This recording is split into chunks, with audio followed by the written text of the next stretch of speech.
মোহাম্মদ ইউনূস, আপনাকে আমাদের অনুষ্ঠানে স্বাগত জানাই। আমরা আপনাকে ধন্যবাদ জানাই আমাদেরকে সময় দেওয়ার জন্য। আমাদের সাথে আরো রয়েছেন বেগম খালেদা জিয়া, আপনাকে আমাদের অনুষ্ঠানে স্বাগত জানাই। আপনি আমাদের সময় দিয়েছেন, সেজন্য আমাদের কৃতজ্ঞতা জানাবেন। আমরা আসলে অনেকগুলি প্রশ্ন আপনাদের দুজনকেই করতে হবে, সেজন্য আমরা একটু আপনার থেকে একটু টু দা পয়েন্ট এবং যদি কুইক একটু বলেন তাহলে আমাদের জন্য একটু সুবিধা হয়।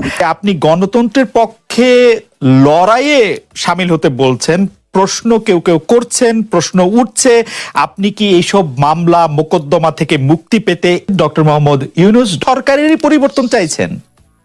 বিসমিল্লাহির রহমানির রহিম। আসসালামু আলাইকুম।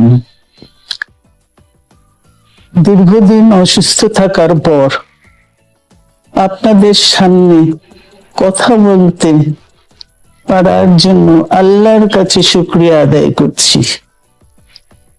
আমার কারাবন্দী অবস্থায় আপনারা আমার কারামুক্তি ও রোগ মুক্তির জন্য সংগ্রাম করেছেন, দোয়া করেছেন, সেজন্য আমি আপনাদের সকলকে ধন্যবাদ জানাচ্ছি।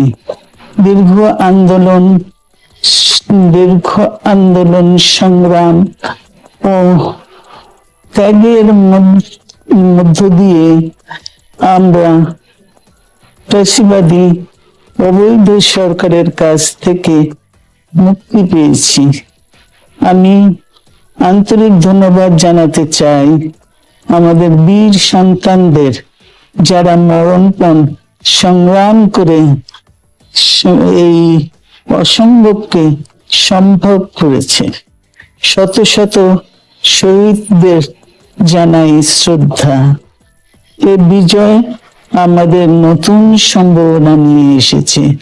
দীর্ঘদিনের নজিরবিহীন দুর্নীতি, গণতন্ত্রের ধ্বংসের স্তূপের মধ্য থেকে আমাদের নির্মাণ করতে হবে এক সমৃদ্ধ বাংলাদেশ। ছাত্র তরুণরাই আমাদের ভবিষ্যৎ।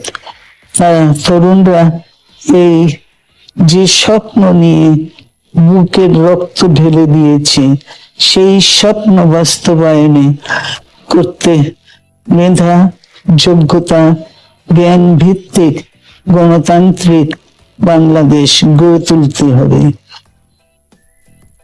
শোষণহীন সমৃদ্ধ বাংলাদেশ, সকল ধর্মের গোত্রের অধিকার নিশ্চিত করতে হবে। শান্তি, প্রগতি আর সাম্যের ভিত্তিতে আধুনিক বাংলাদেশ নির্মাণে আসুন আমরা তরুণদের হাত শক্তিশালী করি। ধ্বংস নয়, প্রতিশোধ নয়, প্রতিহিংসা নয়, ভালোবাসা, শান্তি ও জ্ঞান ভিত্তিক সমাজ গড়ে তুলি। অনেকে বলে থাকেন দেশি গণমাধ্যমে কথা বলতে আপনি স্বাচ্ছন্দ্য বোধ করেন না। এর কারণ হিসেবে কেউ কেউ বলেন আপনি প্রশ্নের মুখোমুখি হতে হয়তো পছন্দ করেন না। আবার কেউ কেউ বলেন কিছু না বলেও আপনি যে দুর্যোগের মধ্যে আছেন, বললে না জানি কি হতো। আপনার মন্তব্য একটু শুনতে চাই। তুমি তো সবটা বলে ফেলেছ সমস্যাগুলো কি।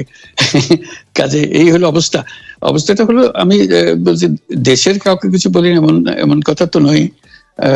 বাইরে বিদেশেও যে সবাইকে যে সাদরে নিয়ে আসি তাও না, তাদেরকে অনেক শর্ত দিই আমার এই কথাগুলো ছাপানোর আগে আমাকে বলতে হবে, যাতে আবার এমন কোনো কথা শব্দ এমন থেকে না যে আমি আর বিপদের সম্মুখীন হবো। আমি শুধু বিপদ থেকে দূরে থাকার জন্য এটা করছি, কারণ আমি চারদিকে বিপদের মধ্যে আছি। কাজে কথা না বলা, এটা একটা নিজেকে রক্ষা করার একটা সুবিধা আর কি। যত কম বলা যায় ততই হয়তো ঝামেলার থেকে বাঁচবো। সম্পূরক প্রশ্ন করতেই হয়, নিজেকে কতটা রক্ষা করতে পারলেন প্রফেসর ইউনূস? পারলাম না তো, তো খালি বাড়ছে। এখন তো বড় কঠিন অবস্থার মধ্যে পড়ে গেছি। কিছুদিন আগে হয়তো খবর পেয়েছে, এই মাসের মধ্যেই যে 12 তারিখে যে ঘটনা ঘটলো, যে আমাদের অফিসের মধ্যে ঢুকে গেল লোকজন, ঢুকে বললো যে এটা আমরা এখন দখল করলাম, এখান থেকে আমরা চালাবো। এটা কি ধরনের আবদারিকতা! আমরা পুলিশের কাছে গেলাম, বললো যে আমরা এই ব্যাপারে কিছু করতে পারবো না। কাজে তারাও কিছু করলো না। তো আমরা যাবোটা কোথায়?